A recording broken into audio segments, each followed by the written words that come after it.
City of love, এই গল্পের শহরটা আমাদেরও হতে পারত।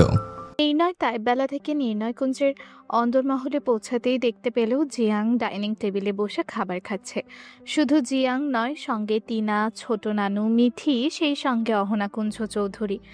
হতে পারে অহনাকুঞ্জ চৌধুরী নির্ণয়কে অপছন্দ করে, তার মানে এটা নয় নির্ণয় নিয়ে আসা গেস্টদের আপ্যায়নে কোনো প্রকার ত্রুটি রাখবে। সকলে ডাইনিং টেবিলে উপস্থিত থাকলেও নুসরাত আর আদনান নেই। ফিনল্যান্ড থেকে ফেরার পর আদনান ভুলেও নির্ণয়কুঞ্জে পা রাখেনি অহনাকুঞ্জ চৌধুরীর ভয়ে। অর্থাৎ অহনাকুঞ্জের বুঝতে আর বাকি নেই, নির্ণয়ের কার্যক্রমে আদনান টিনা সঙ্গ দিয়েছে, তাই নুসরাত আদনান নিজ বাড়িতেই থাকে। মাঝখান দিয়ে বেকায়দায় ফেসে গেছে টিনা। বাংলাদেশে আপন বলতেই কেউ নেই। আপন মামা মামি থাকার পর তাদের বাসায় ওঠেনি। আদনানের বাবা এখনো জানে না টিনা তার আপন বোনের মেয়ে, যাকে তারা খুঁজে বেড়াচ্ছে। আদনান এবং নুসরাত টিনাকে অনেক বুঝিয়েছে তাদের গিয়ে যেন টিনা নিজের পরিচয় দেয়, তবে টিনাই বারংবার মানা করেছে সময় হলে সে নিজেই মামার সামনে যাবে। পূর্বে যখন নির্ণয়ের কথা অনুসারে ফিনল্যান্ড থেকে চিনিকে দেখে রাখার জন্য বাংলাদেশে এসেছিল, তখন রেন্ট করা বাসায় থাকতো। এবার ভেবেছে তাই করবে, কিন্তু নির্ণয় বারণ করেছে, তাই জিয়াং সঙ্গে এবার এ বাড়িতেই আছে। এতদিন অহনাকুঞ্জ সামনে না পড়ল, আজ যেন টিনা অহনাকুঞ্জ চৌধুরীর মুখোমুখি। অহনাকুঞ্জ চৌধুরী কোনো প্রশ্ন ছাড়াই যেন নীরব কিছু অজানা প্রশ্নের উত্তরের আশায় জহুরি দৃষ্টিতে তাকিয়ে আছে। পুরো পরিবেশটা কেমন যেন থমথমে, কারো মুখে রা নেই। একমাত্র জিয়াং কয়েকদিনে না খাওয়া প্রাণীর মতো খেয়েই যাচ্ছে, তাও আবার বাঙালি খাবার বলে কথা। যদি জিয়াং জীবনের শেষ মুহূর্তেও চলমান হয়, তাহলে জিয়াং এই খাবার মিস করতে চায় না। হঠাৎ করে নির্ণয়ের আগমন ঘটতেই জিয়াং দাঁত কেলিয়ে চলমান খাবার খেতে খেতেই বলল, দিস ইজ নট ফেয়ার অ্যান্সি। প্রথমবার শ্বশুর বাড়ি গিয়েছিস, এত তাড়াতাড়ি চলে এলি। যাই হোক, এখন এটা বল, শ্বশুরবাড়ির ফিল কেমন নিয়ে এলি? শ্বশুরবাড়ি এলাহি আয়োজন, এত এত খাবার, সঙ্গে বউ ফ্রি, ভাবলেই জিভে জল এসে পড়ে। জিয়াংয়ের এইরূপ লাগামহীন কথা শুনে সকলের নজর জিয়াংয়ের ওপর পড়ল। ভরা মজলিসে যেন নতুন কৌতূহলের আগমন। অহনাকুঞ্জ চৌধুরীও ঠিক একইভাবে জিয়াংয়ের দিকে নজরবন্দি হলো। হয়তো বোঝার চেষ্টা করছে জিয়াংয়ের কথার মানে। জিয়াং কথাটা সম্পূর্ণ হতেই নির্ণয় পা জোড়া থমকে গেল, তবে নির্ণয় চোখ জিয়াং উপর না গিয়ে সরাসরি অহনাকুঞ্জ চৌধুরীর ওপর পড়ছে। নির্ণয় রক্তিম চোখ জোড়া দেখে স্পষ্ট বোঝা যাচ্ছে নির্ণয় অহনাকুঞ্জের উপর রেগে আছে, যার একমাত্র কারণ চিনিকে তাই বেলায় পাঠানো। নির্ণয় তাকিয়ে আছে, ব্যাপারটা বোধগম্য হতেই অহনাকুঞ্জ চৌধুরী এবার নির্ণয় দৃষ্টিতে দৃষ্টি রেখেই শুধায়, কিছু বলবে? নির্ণয় তাচ্ছিল্য হেসে কয়েক কদম এগিয়ে এসে অহনাকুঞ্জ চৌধুরীর সামনে দাঁড়িয়ে বলল, ভাবছি আমার সুখকে অশান্তির দোরগড়ায় পাঠিয়ে দিয়ে আপনি কি সুন্দর প্লেটে চিকেন মটন সাজিয়ে বসে আছেন। আপনি তো এতটা সুখ ডিজার্ভ করেন না। কি বলতে চাইছো তুমি? সরাসরি বলো। ঘুরিয়ে পেঁচিয়ে কথা বলা আমি একদমই পছন্দ করি না। মস্তিষ্কের ভেতর একের পর এক হামলা দিতে থাকা দানা বাঁধা অসহিষ্ণু সুদর্শন তীক্ষ্ণ চোয়ালটা আরও খানিকটা তীক্ষ্ণ হয়ে উঠল নির্ণয়ের। দাঁত গিয়ে ঠেকল দাঁতের সাথে। অহনাকুঞ্জ চৌধুরীর কথায় নির্ণয় মাথা ঝাঁকিয়ে নিজের রাগকে সংযুক্ত করে ঠোঁট কামড়ে রাশভারী আওয়াজে বলল, ইয়া রাইট। সো কাল এমপি পদ থেকে ইস্তফা দেওয়ার জন্য প্রস্তুত হন অহনাকুঞ্জ চৌধুরী। এইবার যেন অহনাকুঞ্জ চৌধুরী কোনোরূপ প্রত্যুত্তর করল না। মিঠির কথা শুনতেই বেশ অবাক হলো। মনে মনে ভাবলো মাম্মাম এমপি পদ থেকে ইস্তফা দিচ্ছে, কিন্তু কেন? মিঠির মনে প্রশ্ন জাগলেও প্রশ্ন করার মতো সাহস নেই। মিঠি যেমন অহনাকুঞ্জ চৌধুরীকে ভয় পায়, তেমনি বড় ভাই হিসেবে নির্ণয়কেও ভয় পায়। অহনাকুঞ্জ চৌধুরী চুপ থাকার দরুন এবার ছোট নানু মুখ খুলল। কাল বিকেলের পূর্বেই সব ঠিক হয়ে যাবে। পার্টি অফিসে তোমাকে উপস্থিত থাকতে হবে নির্ণয় নানুভাই। সকলের সঙ্গে আলাপ আলোচনাও কথা বলে পরিচিত হতে হবে। ছোট নানুর কথা সম্পূর্ণ হতেই নির্ণয় চলেই যাবে, ঠিক সেই সময় অহনাকুঞ্জ চৌধুরী বলে ওঠে, এত বড় দায়িত্ব নিচ্ছ, দায়িত্বের ভার সামলাতে পারবে তো? নাকি বাবার মতো লেজ গুটিয়ে পালাবে? তোমার বাবা তো আমার বোনকে খুন করে পালিয়েছে, তুমি কি করে পালাবে? নির্ণয় পেছনে ঘুরে অহনাকুঞ্জ চৌধুরীর দিকে রক্তিম চোখে তাকিয়ে বলল, আমি পালালে আপনার মেয়েকে নিয়েই পালাবো, একা পালাবো না। আমার বাবার মতো দুধ কলা দিয়ে কালচে পেলে তাদের মাঝে রেখে যাব না। তাছাড়া আমার কথা চিন্তা না করে আপনি আপনার কথা চিন্তা করুন। আপনার রাজত্বের দিন শেষ হয়ে আসছে অহনাকুঞ্জ চৌধুরী। সব কিছুর মধ্যে আমার মেয়েদের টানবে না একদম। তবে নির্ণয় যেন কিছুই শুনছে না। কথাগুলো সম্পূর্ণ করেই নির্ণয় জোরালো কদমে সিঁড়ি বেয়ে উপরে উঠে ডান দিকের কক্ষে প্রবেশ করেই নিজের রাগকে কন্ট্রোল করতে না পেরে রুমের আসবাবপত্র ভাঙচুর শুরু করে। উত্থাল পাতাল ঝোড়ো বাতাসের দাপুতের মতো নির্ণয়ের হুঙ্কারে ভেসে আসায় শিউরে উঠছে সকলে। তার সঙ্গে উপর থেকে আসবাবপত্র ভাঙার শব্দ ক্রমশই ধেয়ে আসছে সকলের কানে। কারো আর বুঝতে বাকি নেই নির্ণয় রাগের মাথায় তাণ্ডব চালাচ্ছে কক্ষে।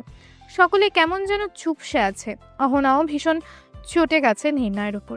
এর মধ্যেই জিয়াং আচানক বলে উঠল, অ্যান্সি এমন রেগে আছে কেন?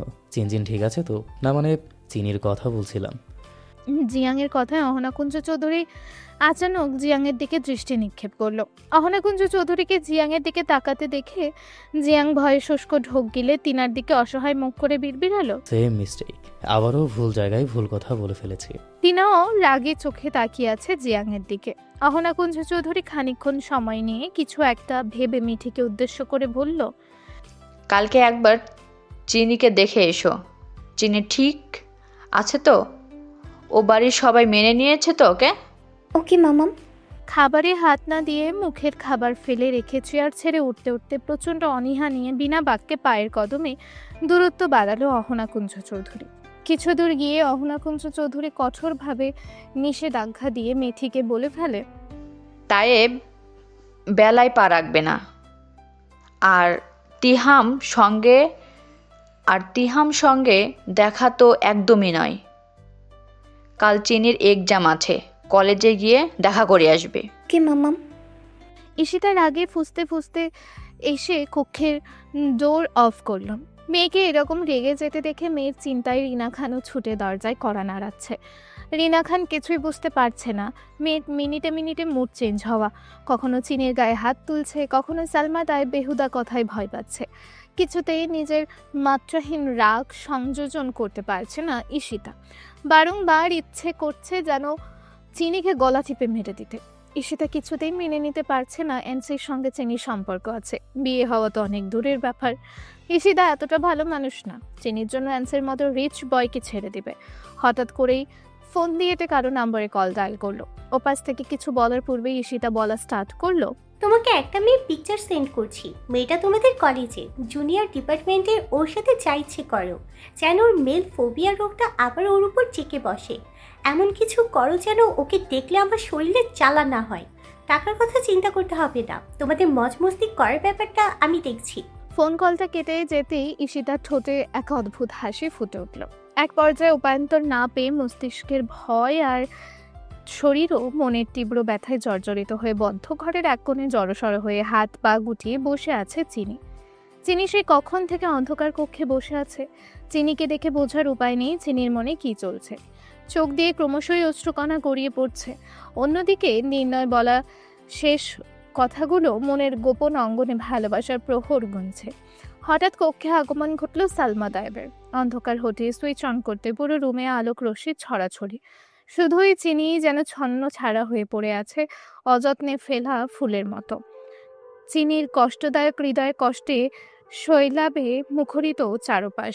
ঠিক সেই সময় চিনির ঘাড়ের ওপর আলতো হাতে স্পর্শ করে পাশ ঘেঁষে বসে আদর জড়ানো কণ্ঠে প্রশ্ন ছুড়ল সালমা তাইব, তুই কি জানিস তোর নিরাপত্তার সুযোগ নিচ্ছে সবাই? আমিও মুখের উপর জবাব দিতে পারি, কিন্তু কাউকে কষ্ট দিতে চাই না আমি। তোর মনে হয় না এদের সঙ্গে তোর থাকা উচিত নয়? নির্ণয় কুঞ্জে ফিরে যাওয়া উচিত। আমি কি অহনাকে কল করে বলবো তোকে? কখনোই না। ওদের হাতে মার খেয়ে মরতে চাস? ওরা মা মেয়ে সাপের চেয়েও বিষাক্ত। তোর পেছনে লেগেছে, শান্তিতে কখনোই বাঁচতে দিবে না। চিনি নিশ্চুপ। চিনির দিক থেকে কোনো প্রত্যুত্তর এলো না। চিনির অসহায় অবস্থা দেখে সালমা তাইব ভেতরে ভেতরে শিউরে উঠছে। ঈশিতার আঘাত করা গাল কেমন লালচে হয়ে আছে। মেয়েটা এত কষ্ট সহ্য করছে কি করে?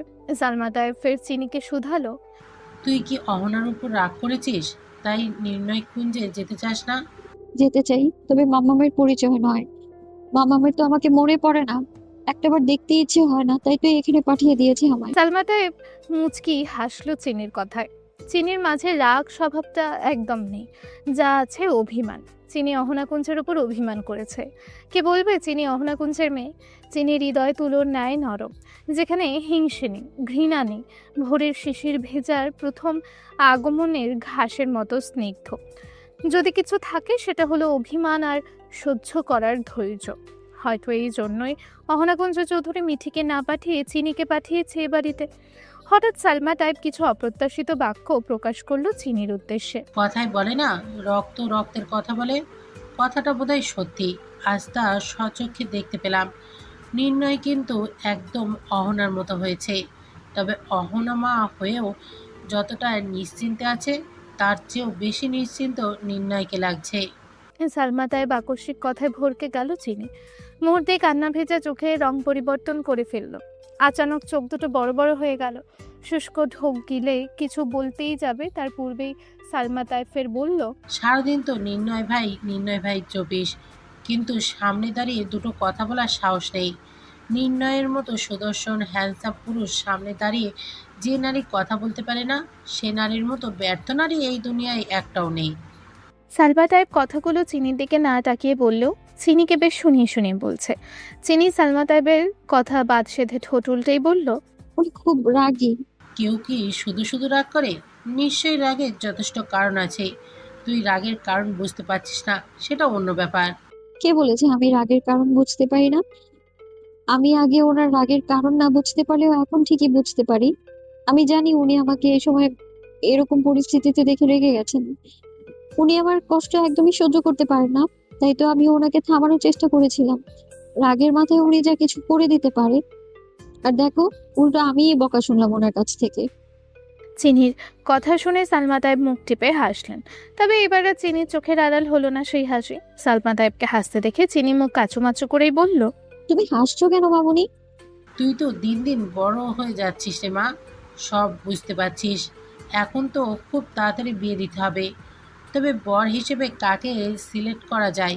কে এই বাড়ির উপযুক্ত জামাই হতে পারে? চিনি বেশ লজ্জা পেল সালমা তাইবের কথায়। মনে মনে ভাবলো, বিয়ে তো আমার কবেই হয়ে গেছে মামুনি, এখন শুধু ওনার অপেক্ষায় প্রহর গুনছি। চিনি অনবরত মনের মাঝে নীরব স্বীকারোক্তিতে নিজের হৃদয়টাকে নির্ণয় নামে উৎসর্গ করেছে মেয়েটা। হঠাৎ চিনির ভাবনার মাঝে মস্তিষ্কে কিছু প্রশ্ন খেলে গেল। মামুনি কি করে চিনল নির্ণয় ভাইকে? অতঃপর চিনি সালমা তাইবকে জিজ্ঞেস করলো, তুমি কি করে বুঝলে উনি আমার নির্ণয় ভাই? এটা বোঝার জন্য কি তোর চোখই যথেষ্ট না?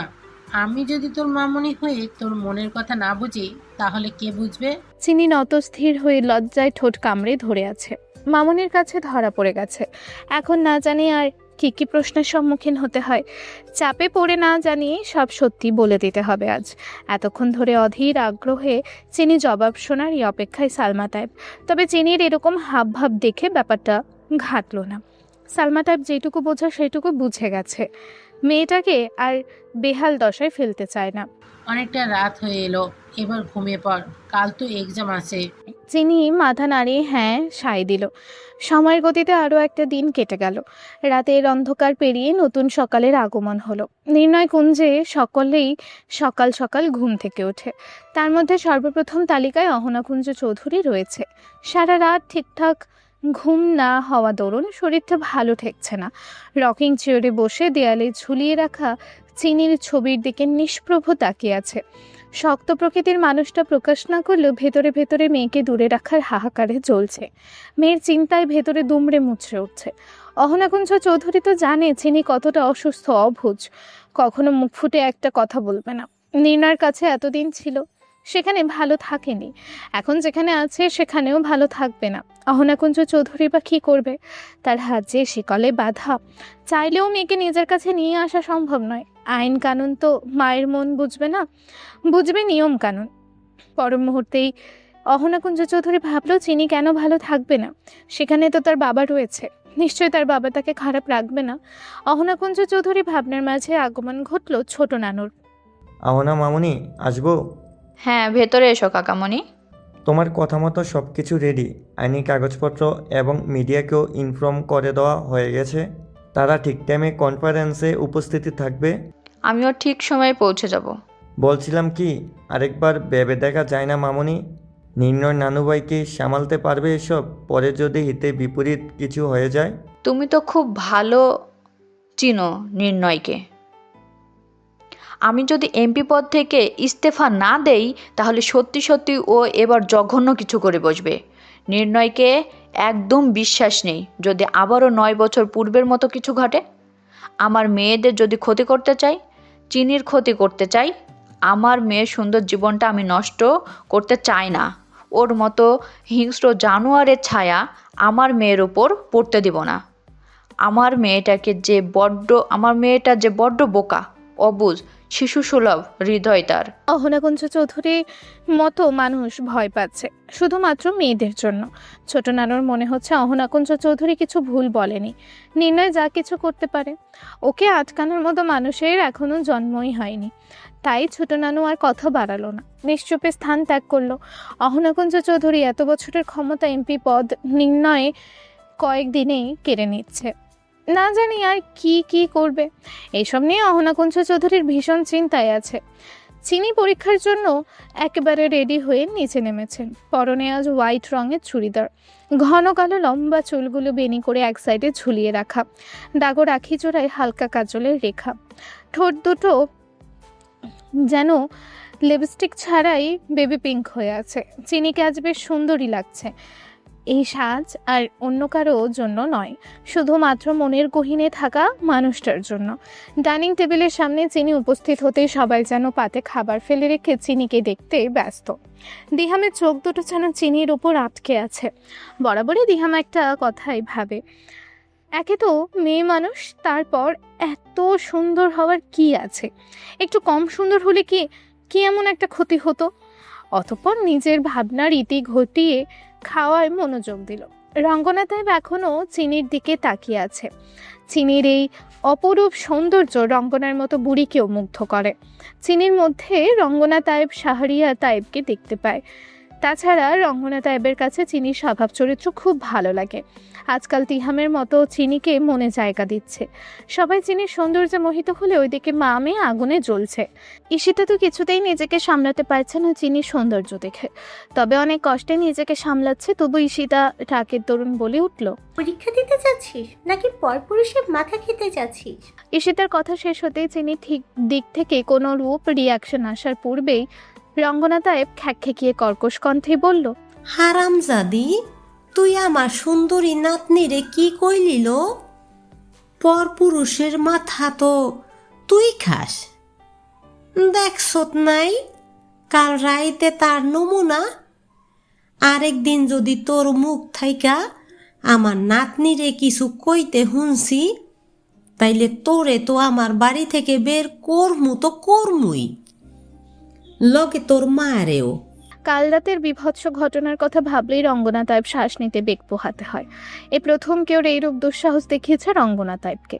তাই তো মা মেয়ের ওপর এক প্রকার চোটেই আছে অন্তর্মুখ দুর্বিষহ কার্যকলাপে। হঠাৎ রঙ্গনা তাইবের অপ্রত্যাশিত রূপ দেখে ঈশিতা ভড়কে গেল। কাল রাতে আবার কি হয়েছে? তবে কেউ জবাব দিল না। রিনা খান বুঝতে পারছে কাল রাতের ঘটনায় রঙ্গনা তাইব এখনো চটে আছে, তাই মেয়ের হয়ে কিছু বলতেই যাবে। মা, তুমি ভুল বুঝ। তোর পেটে আমি হইছি নাকি? আমার পেটে তুই হইস? তুই আমারে ঠিক ভুল বুঝাইতে আইসত? রঙ্গনা তাইবরে ঠিক ভুল বুঝাইতে আইসত? তুই তোর মাইয়ারে বুঝা। রঙ্গনা তাইবকে চিনির হয়ে কথা বলতে দেখে সবাই বেশ আশ্চর্য হলো। এটা তাইব বেলায় এই প্রথম ঘটল। দিহামের তো প্রায় খাওয়া বন্ধ হয়ে গেছে রঙ্গনা তাইবের কথা শুনে। সালমা তাইব তো নিজের কানকে বিশ্বাস করতে পারছে না। রিনা খান চুপ হয়ে গেছে। ঈশিতা এরূপ পরিস্থিতিতেও চিনির দিকে তাকিয়ে ফুঁসছে, শুধু কিছু বলতে পারছে না। ওইদিকে সকলের মাঝে তিহাম একমাত্র ব্যক্তি যে কোনো দিকে না চোখ কান কিছুই দিচ্ছে না, নিজের মতো খাওয়াই ব্যস্ত, যেন আশেপাশে কিছুই হচ্ছে না।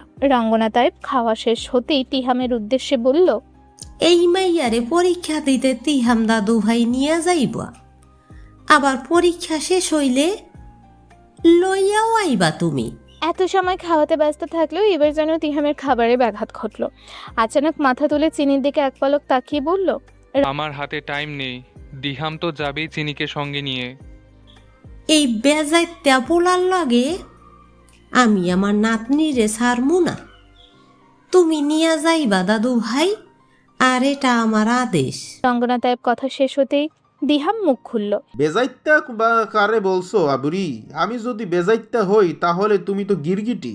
আজ নাতিন নাতিন করতেছ, কি ব্যাপার? মনের মধ্যে কি মতলব চলতেছে? কই কিছু না তো। রঙ্গনা তাইবের হাবভাবে দেখেই রিনা খানের বেশ খটকা লাগছে কিছুদিন যাবৎ। ইদানিং চিনির সব দায়িত্ব তিহামের উপর চাপিয়ে দিতে চায়। সালমা তাইবও ভাবলেশীন হয়ে রঙ্গনা তাইবের দিকেই তাকিয়ে আছে। সকলের এইরূপ চাহনিকে উপেক্ষা করে রঙ্গনা তাইব খাবারের সমাপ্তি ঘটিয়ে কক্ষের দিকে কদম বাড়াতেই হঠাৎ আচানক দিহাম রঙ্গনা তাইবের পাশ ঘেঁষে যেতে যেতেই বলল, আমার থেকে বড় বেজাইত্য অলরেডি তোমার সুন্দরী নাতনির গলায় ঝুলে পড়েছে। তাকে সৃষ্টিকর্তাবিহীন কারো ক্ষমতা নেই তোমার নাতনি থেকে আলাদা করার। দিহাম তো কথাটা বলে তাইব বেলা থেকে বের হয়ে গেছে, কিন্তু এখনও সেখানে দাঁড়িয়ে আছে রঙ্গনা তাইব। দিহামের কথায় অন্তর্গহীনের জাগ্রত প্রশ্নের উত্তর খোঁজার প্রয়াস। আদৌ দিহাম কি বলতে চাইলো আর রঙ্গনা তাইব কি বুঝলো কে জানে।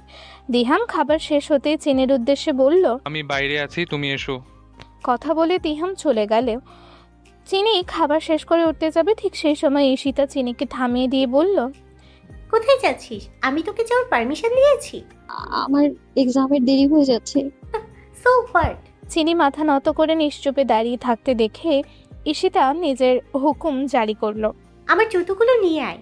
কথাটা চিনির কর্ণপাত হতেই আচমকা মাথা উঁচিয়ে ঈশিতার দিকে তাকালো। টপ করে আমার দেখে কি দেখছিস? এক কথা আমি দ্বিতীয়বার বলতে পছন্দ করি না। চিনি কথা বাড়ালো না, ঈশিতার জুতো নিয়ে এসে ঈশিতার পায়ের সামনে রাখলো। জুতা নিয়ে এসেছিস যেহেতু এবার পরিয়ে দে। আমি তুই পড়াবি না তো কে পড়াবে? তোর মা পড়াবে? তাহলে তোর মাকে কল করে বল আসতে। মা মেয়ের এইরূপ নিকৃষ্ট বাক্যগুলো শুনতেই চিনি চোখগুলো উপচে পড়া জলে ভরে উঠল। কান্নাগুলো তলাপাকি বের হয়ে আসছে। এর মাঝে ঈশিতা তাড়া দিয়ে বলল, হারি আপ। উনি হাঁটু গেড়ে বসে ঈশিতাকে জুতো পরিয়ে দিচ্ছে। রিনা খান আর ঈশিতা হাসতে হাসতে বেশ মজা নিচ্ছে। চিনির কষ্টে ভীষণ যাতনায় দুলছে পৃথিবীটা। চিনি চোখে ভেসে উঠল নির্ণয়ের সঙ্গে পুরনো স্মৃতি। ফাঁকা মস্তিষ্ক, রক্তরঞ্জিত দগদগে হৃদয়ে নির্ণয়ের স্মৃতি। নির্ণয়ের মতো কঠিন হৃদয়ের মানুষটা সবসময় চিনিকে জুতো পরিয়ে দিত। চিনিকে কখনো পায়ে হাত লাগাতে দেয়নি, রাজরানীর মতো করে রেখেছিল। সত্যিই মানুষটা কতটা ভালোবাসত। বাংলাদেশ ফেরার পর থেকেই সেই ভালোবাসার হাহাকারের যন্ত্রণা হাড়ে হাড়ে তিনি টের পাচ্ছে। চিনিকে কান্না করতে দেখেই ঈশিতা পৈশাচিক হেসে মনে মনে বলছে, এইটুকু তো কিছু না, তোর জন্য কলেজে এর থেকে বেশি কিছু অপেক্ষা করছে। নির্ণয় রুমটা ঝড়ের তাণ্ডব ক্ষীণ হয়ে আছে। রাত থেকে লণ্ডভণ্ড হয়ে আছে সবকিছু। দামি দামি আসবাবপত্র ভেঙে গুড়িয়ে গেছে। নির্ণয় নিজেও রুমটা ক্লিন করছে না, অপরদিকে সার্ভেন্টকেও ক্লিন করতে দিচ্ছে না। সেই লণ্ডভণ্ড রুমের মাঝেই দিব্যি ল্যাপটপে কিছু করে যাচ্ছে। পরনে ট্রাউজার, ঠোঁটে নিকোটিনের ধোঁয়া ওড়াতে ওড়াতে কখন থেকে কিছু করে যাচ্ছে ল্যাপটপে। দেখেই মনে হচ্ছে সারা রাত ঘুমায়নি। কপালে শিরা উপশিরাগুলো দৃশ্যমান। রাগ এখনো প্রতিটি শিরায় শিরায় বয়ে যাচ্ছে। হঠাৎ নির্ণয়ের কক্ষের সামনে হাজির হলো জিয়াং। তবে কিছুতেই নির্ণয়ের সামনে যাওয়ার সাহস পাচ্ছে না। 2 কদম এগিয়ে সেকেন্ডের মধ্যেই 2 কদম পিছিয়ে আসে। এই সবের মাঝে নির্ণয়ের রাশভারী রুক্ষ কণ্ঠস্বর ভেসে এলো, তোকে যেন আমার রুমের ত্রিসীমানায় না দেখি। This is my last warning. নির্ণয়ের কঠিন বাক্য শুনতে এক লাফে নির্ণয়ের কক্ষে প্রবেশ করে প্রত্যেকবারের মতো সেই বিশ্বজয় করা হাসি দিয়েই বলল, তোকে নিয়ে আমি চিন্তায় আছি আনসি, কষ্টে আছি, আর তুই আমার সঙ্গে এরকম ব্যবহার করছিস।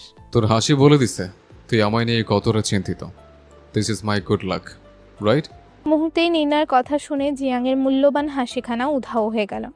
অতঃপর নির্ণয়ের রুমের এই অবস্থা দেখে সামান্য ভয় কাজ করছে। জিয়াং মনে মনে ভাবছে, কাল রাতে এনসির সামনে যদি আমি থাকতাম, আই এম ড্যাম শিওর রুমের যা অবস্থা হয়েছে সেই একই অবস্থা আমারও হতো। নুসরাতকে বিয়ে করার আগেই মেয়েটা বিধবা হয়ে যেত। নির্ণয় নিশ্চুপ। অতঃপর জিয়াং ফের বলল, আমরা চিনির কলেজে যাব, তুই যাবি না?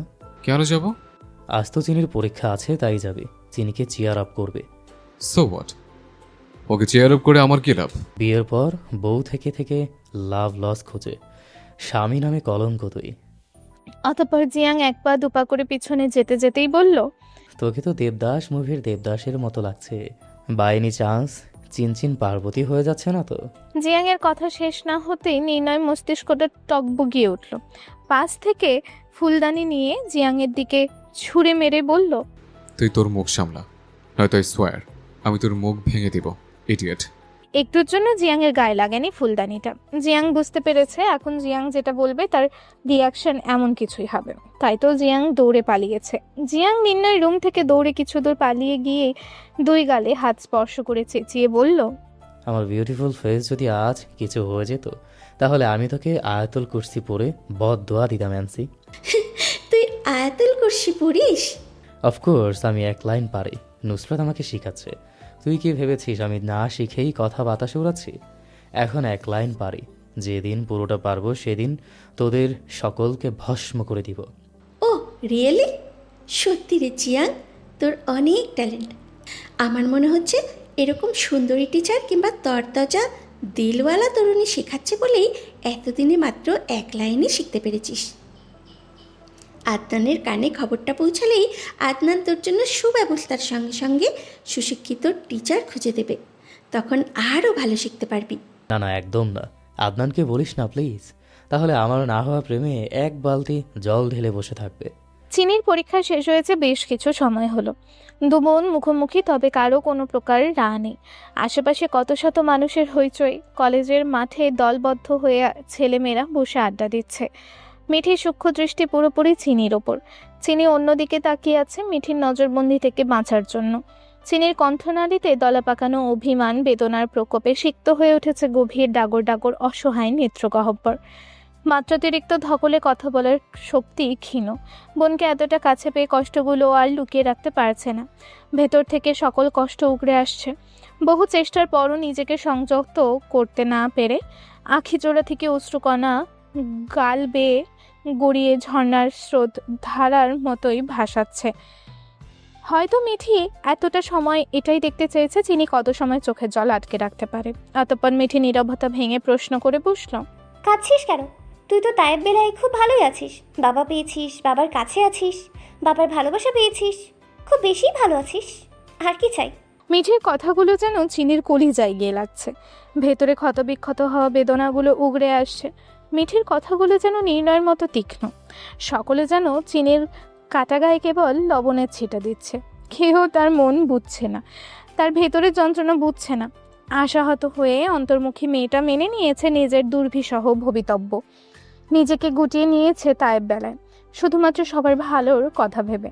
চিনিকে নিশ্চুপে কান্না করতে দেখে মিঠির বেশ রাগ হচ্ছে। রাগান্বিত কণ্ঠে বলল, বোবা হয়ে গেছিস? কথা বলতে জানিস না? কি হাল করেছিস নিজের? আয়নার সামনে দাঁড়াতে পারিস তো? এখন তো মনে হচ্ছে এর থেকে ভালো নির্ণয় ভাইয়ের কাছেই ছিলি। ফিনল্যান্ড থেকে ফেরার পর আমি বেশ অবাক হয়েছি তোর উন্নতি দেখে। ঠিক তেমনই এখন অবাক হচ্ছি তায়েব বেলায় থেকে তোর অবনতি দেখে। মিঠির রাগান্বিত কথাগুলো চিনির মাঝে ভয় কাজ করছে। হুট করেই মিঠি রেগে যাচ্ছে। কান্নার দরুন চিনির ঠোঁট কাঁপছে, তবু মুখ দিয়ে একটা কথা বের করতে পারছে না। হয়তো মিঠির সামনে কথা বলার সাহস করতে পারছে না। মিঠি ফের চিনির উদ্দেশ্যে বলল, নির্ণয় ভাই তোকে এমন কি খাইয়েছে যা তায়েব বেলায় নেই, যার দরুন তোর শরীরের এমন অবস্থা হয়েছে? চোখের নিচে কালি পড়ে গেছে। সত্যি করে বল, ওই বাড়িতে কি হচ্ছে? এবার চিনি অতি কষ্টে হেঁচকি তুলে জবাব দিল, আমি ঠিক আছি আপু। মিঠি অতিরিক্ত রেগে যাচ্ছে। চিনির এইরূপ কথায় মিঠির ধৈর্যের বাঁধ ভেঙে যাচ্ছে। নিজের মাথাটা 2 হাত দিয়ে চেপে ধরে সামান্য সময় নিয়ে সিরিয়াস হয়ে এক প্রশ্ন করে বসল, তোকে লাস্টবার বলছি, তুই এখন এই মুহূর্তে আমার সঙ্গে বাড়ি যাবি, আর 1 মুহূর্ত তায়েব বেলায় নয়। চল আমার সঙ্গে। চিনি পূর্বের ন্যায় মাথা নত করে ফোপাতে ফোপাতে সামান্য গলা উঁচিয়ে বলে, আমি যাব না। এইবার যেন সত্যি সত্যি মিঠির ধৈর্যের বাঁধ ভেঙে গেল। 1 মুহূর্তের জন্য আর সেখানে দাঁড়ালো না। রাগে উত্তেজনায় স্থান থেকে পদধ্বনিতে জায়গা ত্যাগ করলো। পেছনে ফেলে গেল এক অসহায় কান্না ভেজা চিনিকে। তৎক্ষণাৎ চিনি নিজের ব্যালেন্স সামলে না পেরে বসে কান্না জুড়ে দিল। মিঠি একবারের জন্য আজ চিনিকে কাছে টেনে নেয়নি। শিউলি ফুল কিউটি বলে আদর করেনি। চিনির বা কি করার আছে? মিঠির সঙ্গে যদি চিনি তার বেলা থেকে চলে যায় তাহলে আবারও নতুন ঝামেলার সৃষ্টি হবে। আবারও অহনাকুঞ্জ চৌধুরীর নামে রঙ্গনা তাই মামলা করবে। তখন কি হবে? চিনির হাত পা যে বাঁধা। চিনিও তো চায় না এই অসহায় যন্ত্রণায় ভুগতে। চিনির কান্নার মাঝে আগমন ঘটল নুসরতের। চিনিকে বসে দেখতে দেখে কিছুটা এগিয়ে গিয়ে নুসরত বাণী ছুড়ল, কি রে, তুই এখানে বসে আছিস? আমি সেই কখন থেকে তোকে খুঁজে বেড়াচ্ছি। নুসরাত চিনির পাশে বসতে লক্ষ্য করলো চিনি কাঁদছে। চিনিকে এভাবে কাঁদতে দেখে নুসরাত উদ্বিগ্ন হয়ে শুধালো, কি হয়েছে তোর? কাঁদছিস কেন? নুসরাতের কথা শেষ করতেই চিনি নুসরাতকে জড়িয়ে ধরে কাঁদতে কাঁদতে হৃদয়ের অসহায় যন্ত্রণা বানিয়ে আওড়ায়। সবাই ভুল বুঝে কেন আমায়, সবাই কেন আমায় ছেড়ে চলে যায়? নির্ণয় ভাইও আমায় ছেড়ে ভালো আছে, সবার মতো উনিও আমায় বিশ্বাস করে না। উনি কেন বিশ্বাস করেন আমি ওনাকে ভালোবাসি? সবাই কষ্ট দিলে আমি সহ্য করতে পারবো, কিন্তু ওনার দেয়া কষ্ট আমি সহ্য করতে পারি না। কোথা থেকে নিয়ে আসবো আমি সেই ভাগ্য, যে ভাগ্য ওনাকে শুধু আমার করে দিবে? আমি পারছি না ওনাকে ছাড়া থাকতে। আমার কষ্ট হচ্ছে রে, বুকে খুব ব্যথা হচ্ছে আমার। উনি বোধহয় এখন আর আমায় ভালোবাসে না, তাই হয়তো আমার ছেড়ে এই সীতাপুর সৌন্দর্যে আকর্ষিত হচ্ছেন। আমার দেখা করতে ইচ্ছে করছেন, চান না আমার সাথে দেখা করতে তিনি। এই জন্যই তো আজ আসেনি সে। চিনির প্রকাশ করা অনুভূতিগুলো যন্ত্রণায় মিশে হাহাকার হয়ে মরণ বিষের শিকা তুলছে। মেয়েটা পাগলের মতো বুলি আওড়াচ্ছে এক নাগারে। এতটা কষ্ট যেন চোখে দেখা যাচ্ছে না। নুসরাতের কি বলা উচিত নুসরাত বুঝতেই পারছে না, শুধু মাথায় হাত বুলিয়ে চিনিকে শান্ত করার প্রয়াস চালাচ্ছে। তোমরা এখানে? কখন থেকে তোমাদের কলেজের কোনায় কোনায় খুঁজে বেড়াচ্ছি আমি। জিয়াংয়ের আগমনে চিনির হুঁশ ফিরল। চিনি নুসরাত থেকে নিজেকে ছাড়িয়ে চোখ মুছে ঠিক হয়ে বলল। জিয়াং নুসরাতের সঙ্গে বেঞ্চে বসে চিনির দিকে এক পলক তাকিয়ে নুসরাতকে ইশারায় শুধালো, চিনির কি হয়েছে? নুসরাত মৃদু স্বরেই বলল, নির্ণয় ভাইয়ের জন্য চিনির মন খারাপ। নির্ণয় ভাই তা চাসলো না। ওদের দুজনের কথোপকথনের মাঝে চিনি জোরপূর্বক হাসি দিয়ে বলল, আমি ঠিক আছি। চিনচিন, মন খারাপ করো না। অ্যান্সি বেড়া জঘন্যতম বচ্চা। ওর জন্য ভাবা মানে টাইম ওয়েস্ট করা। চলো আমরা অন্য কোনো কথা ভাবি। জিয়াং আবল তাবল বকে যাচ্ছে দেখে নুসরাত মেজাজটা সামান্য চড়ে গেল। মেকি রাগ দেখিয়ে বলল, কথা বলছেন চিনির সাথে আর চেপে বসেছেন আমার সাথে। ব্যাপার কি মশাই? ওদের মধ্যে সম্পর্ক ঠিকঠাক না করে উল্টো নির্ণয় ভাইয়ের নামে ঢাকঢোল পিটিয়ে বদনাম করছেন। আমি কখন বদনাম করলাম? আমি তো অ্যান্সির নামে সুনাম করছি। বলো চিনচিন, আমি কি অ্যান্সির নামে বদনাম করেছি? তুমি আমার মতো বিউটিফুল ইনোসেন্ট বয়ের চরিত্র দাগ লাগাচ্ছ নুসরাত। কাজের কাজ কিছু করতে পারলে করুন, নয়তো চুপ থাকুন। নুসরাতের কথা বোধ হয় জিয়াংয়ের গায়ে লাগলো। অতঃপর মাথায় কিছু একটা দুষ্টু ফোন দিয়ে জিয়াং নুসরাতের দিকে তাকিয়ে দাঁত কেলিয়ে বলল, এখন তোমরা আমার ক্যালমা দেখবে। Let's start. জিয়াং কথাটা বলেই পকেট থেকে ফোনটা বের করে নির্ণয় নম্বরে কল লাগালো। একবার দুবার কলটা বেঁচে চলেছে, কিন্তু ওপাশের ব্যক্তি কলটা রিসিভ করছে না। প্রথমবার দ্বিতীয়বার ব্যর্থ হয়ে লজ্জায় জোরপূর্বক হাসি দিয়ে হাল না ছেড়ে আবারও কল লাগালো জিয়াং। নির্ণয় পরিপাটি হয়ে বের হওয়ার প্রস্তুতি নিচ্ছে, তবে পোশাক আশাকে আজ অন্য দিনের চেয়ে ব্যতিক্রম নয়। বেশভূষা অন্য দিনের মতোই, পরিপাটি সেট করা, ঘাড় অবধি চুল, সঙ্গে সফেদ শার্ট, ঘাড়ের ট্যাটু দৃশ্যমান। সবসময়ের মতো ধাঁধালো চোখের সঙ্গে গাম্ভীর্য দৃশ্যমান। গালে খোঁচা খোঁচা দাড়িতে একটু বেশি আকর্ষণীয় লাগছে। হাতে দামি ঘড়ির সঙ্গে আঙুলের ট্যাটুগুলো যে কারো দৃষ্টি আকর্ষণ করতে সক্ষম। নির্ণয়ের ফোনটা সে কখন থেকেই বেজে চলেছে, কিন্তু অপ্রয়োজনীয় বস্তুর মতো ফেলে রেখেছে বিছানায়। একবার রিসিভ করে দেখার প্রয়োজন মনে করছে না। আজ নির্ণয়ের এমপির পদের সকল কার্যক্রম শুরু হবে, তাই কিছু ইম্পর্টেন্ট ডকুমেন্ট হাত বুলিয়ে দেখে নিচ্ছে। অতঃপর বারংবার কাজে ব্যাঘাত ঘটতেই কল রিসিভ করে নির্ণয় গম্ভীর স্বরে বিরক্ত হয়ে শুধালো, বারংবার কল করে বিরক্ত করার রাইট কে দিয়েছে, ইডিয়েট?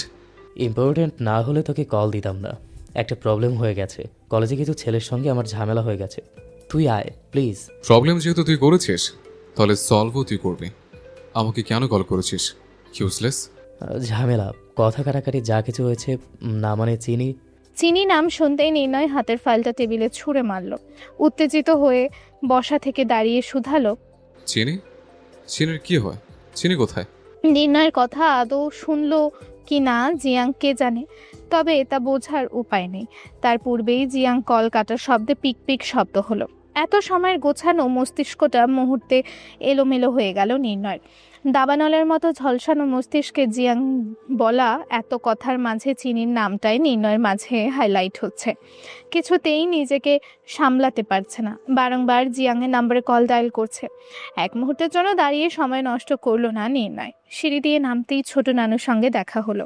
ছোট নানু একটা ফাইল এগিয়ে দিয়ে কোথায় সাইন দিতে হবে দেখিয়ে দিতে দিতে বলল, নির্ণয় নানু ভাই, এখানে সাইন লাগবে তোমার। এক্ষুনি বেরোতে হবে আমাদের, নয়তো বড্ড বেশি দেরি হয়ে যাবে। কথা সম্পূর্ণ করেই সামনের দিকে তাকাতেই দেখলো নির্ণয় নেই। ছোট নানু দৌড়ে নির্ণয়ের পিছু নিয়ে নির্ণয়কুঞ্জ থেকে বের হতেই দেখতে পেল নির্ণয় বাইক নিয়ে বাতাসের বেগে ছুটছে। একে তো বুড়ো বয়সে নির্ণয়ের পেছনে ছুটছে, তার উপর অহনাকুঞ্জ চৌধুরীর এমপি পদ থেকে ইস্তফা দেওয়ার হয়রানি। অহনাকুঞ্জ চৌধুরী যদি জানতে পারে নির্ণয় বেপাত্তা, তাহলে কেলেঙ্কারি হয়ে যাবে। তারপর আবারও উপর মহলে চাপ তো রয়েছেই। ছোট নানু বিরক্ত হয়ে হাজারটা গালমন্দ করল নির্ণয়কে। জিয়াং কান থেকে ফোন রাখতেই নুসরতা চিনি একজন আরেকজনের দিকে তাকিয়ে চোখ চাওয়াচাওয়ি করছে। জিয়াং শার্টের কলারটা ঠিক করে বেশ ভাব নিয়ে বলল, এখন দেখবে অ্যান্সি পাগলা ঘোড়ার মতো ছুটে আসবে। সত্যি? তোমার মনে হয় আমি মিথ্যে বলতে পারি? একদম না। দুজনের কথোপকথনের মাঝে চিনি রিনরিনে আওয়াজে বলল, আপনি মিথ্যে বলেছেন। ব্যাপারটা বুঝতে পেরে নির্ণয় ভাই যদি রেগে যায়?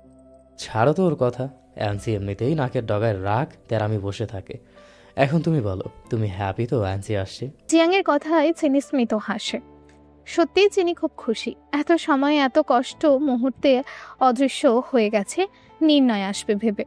আনন্দে পুলকিত হয়ে ওঠে চিনির হৃদয়। সকল আশা ভরসা বিসর্জন দেওয়ার পর এ যেন মেঘ না চাইতেই জল। চিনি পারছে না খুশিতে চিৎকার দিয়ে লাফিয়ে উঠতে, কারণ সেটা চিনির ধাঁচে নেই। তাই চুপচাপ জিয়াংয়ের কথায় মাথা কাত করে সম্মতি জানালো। তবে জিয়াং যতই নুসরতে চিনির সামনে সাহস দেখায়, ভেতরে ভেতরে জিয়াং গভীর চিন্তায় মগ্ন। কাজ তো একটা করে ফেলেছে, কিন্তু যখন নির্ণয় আসবে তখন তার মিথ্যা বলার শাস্তি স্বরূপ আজ না জানি এমসি জিয়াংয়ের কিস না করার ঠোঁট জোড়া সেলাই করে দেয়। জিয়াং তো এক্ষুনি ইচ্ছে করছে নির্ণয়ের ভয় ভো দৌড় দিতে। ভয় চোটে গা ঢাকা দিতে চাওয়াটাই উত্তম, যেই ভাবা সেই কাজ। অতপর জিয়াং নির্ণয়ের ভয় বলল, তোমরা বসো, আমি ওয়াশরুম থেকে আসছি। তোমরা ভয় পেও না, আমি যাবো আর আসবো। নির্ণয় মিনিট 20-এর মধ্যে কলেজে এসে পৌঁছালো। বাইকের হাই স্পিডে চলার দরুন বেশি সময় লাগেনি। নির্ণয় 1 মিনিটের জন্য সময় নষ্ট করলো না। বাইক থেকে নেমেই চিনির কাছে পৌঁছানোর উদ্দেশ্যে কলেজে প্রবেশ করলো। নির্ণয় সামনের দিকে এগিয়ে যেতেই আকস্মাৎ পা থেমে গেল। দেখলো ওর থেকে কয়েক সেন্টিমিটার দূরত্বে দাঁড়িয়ে আছে জিয়াং।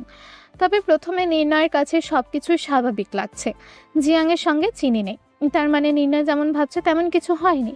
শুধু শুধু অযথা টেনশন করছে নির্ণয়। তবে আশেপাশে কেমন যেন একটা ভিড় কিংবা হট্টগোল লেগেছে মনে হচ্ছে। অবশ্য এতগুলো স্বাভাবিক কারণ। এই কলেজে বিএস ভার্সিটি রাজনীতিতে সারাক্ষণ গমগমা চলে, এতগুলো দৈনন্দিন কাজকর্ম এখানের। তাই এইসবে তেমন একটা মাথা ঘামালো না নির্ণয়। আর যদি কিছু হয়ে থাকে তাহলে জিয়াং নিশ্চয়ই কোনো ঝামেলা পাকিয়েছে। নির্ণয় একটু খেয়াল করতে দেখলো প্রায় অনেকগুলো ছেলে মিলে জিয়াংয়ের দিকে তেড়ে আসছে। মনে হচ্ছে এই বুঝি হামলে পড়বে জিয়াংয়ের ওপর। জিয়াং আজকের মতন ইম্পর্ট্যান্ট দিনেও ঝামেলা পাকিয়েছে ভাবতেই মেজাজটা বিগড়ে গেছে নির্ণয়ের। তারপর চিনির কথা বলে এরূপ ফোন কল করেছে। অতপর জিয়াংয়ের দিকে তাকিয়ে রাগে গর্জিয়ে নির্ণয় বলল, তুই ওদের সাথে মারামারি করতে গেছিস কেন? ঠিক রাস্তার পোলাপান, যার তোর সাথে মারামারি ঝামেলা করতে চলে আসিস?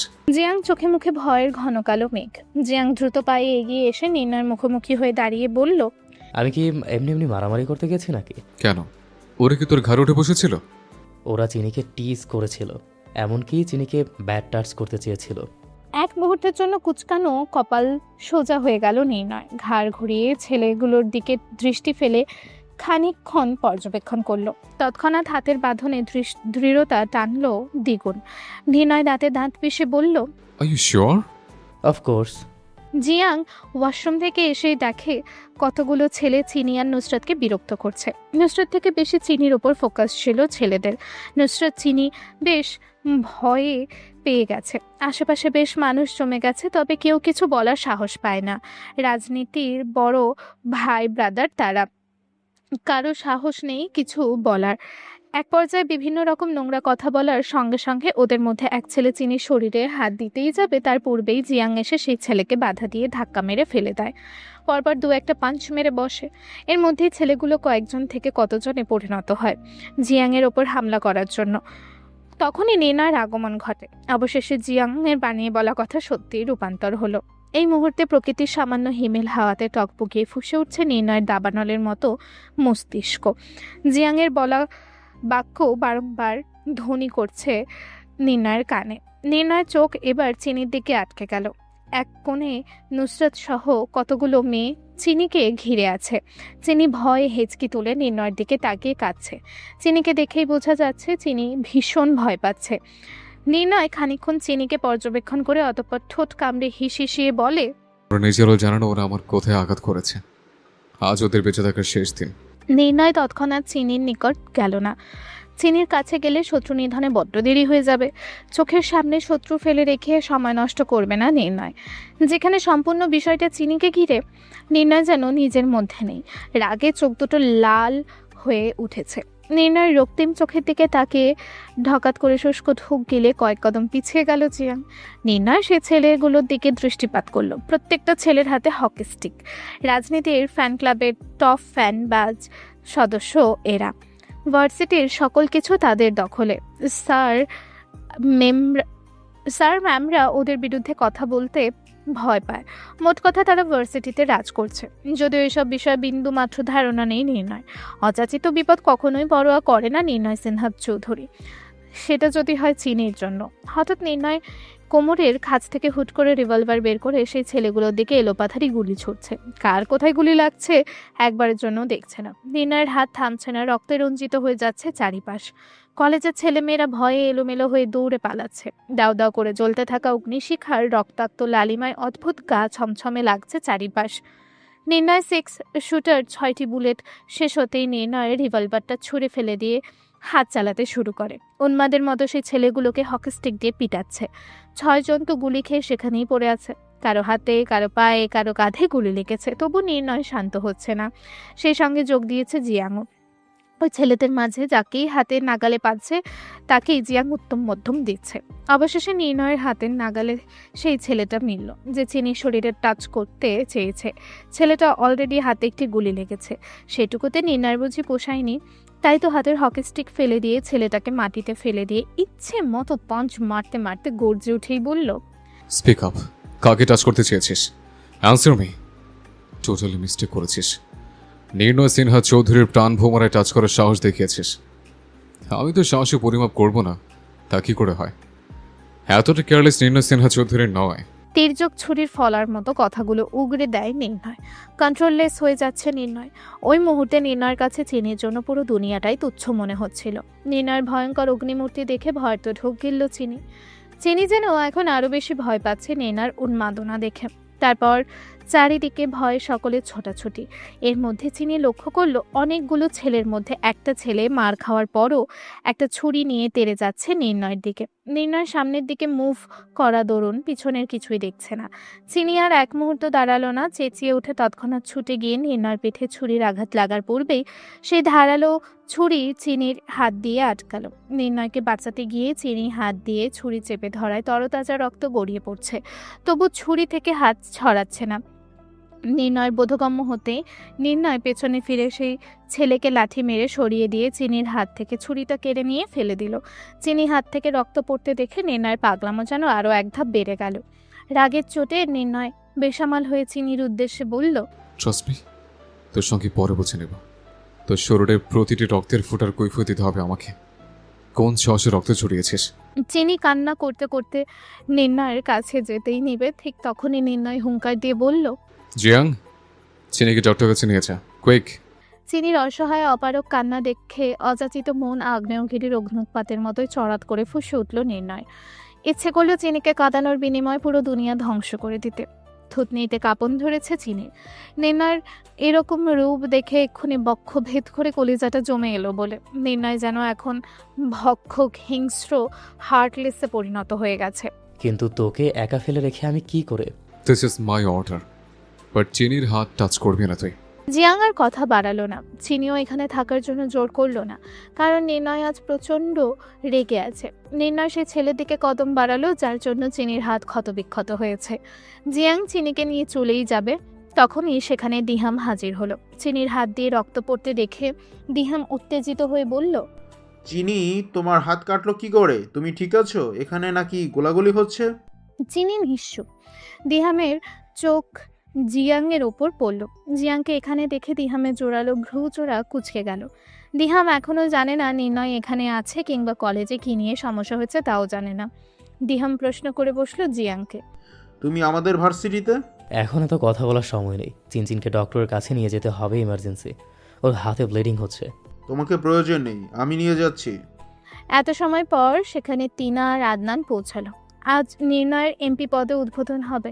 ছোট নানুর সঙ্গে আদনানও সেই দিকটাই সামলাচ্ছিল। টিনাও পরীক্ষা শেষ হওয়ার পর পর আদনানকে হেল্প করতে চলে গেছে। এদিকে যে এত কিছু হয়ে যাবে তা ঘুণাক্ষরেও টের পায়নি। অতঃপর এমপি পদের কার্যক্রম শুরু হতেই নির্ণয় নিরুদ্দেশ। কল রিসিভ করছে না, কেউ নির্ণয়ের সঙ্গে যোগাযোগ করতে পারছে না। অবশেষে নির্ণয়কে খুঁজতে খুঁজতে আদনান টিনা এখানে উপস্থিত হয়।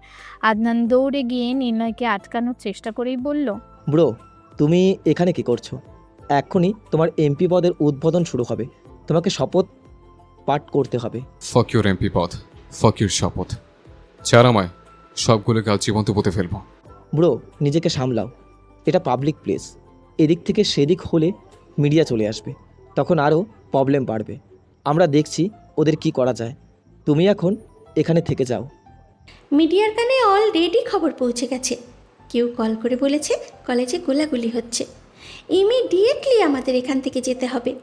নির্ণয় অতি কষ্টে নিজেকে সামলায়। নির্ণয় এখনো প্রচণ্ড রেগে আছে।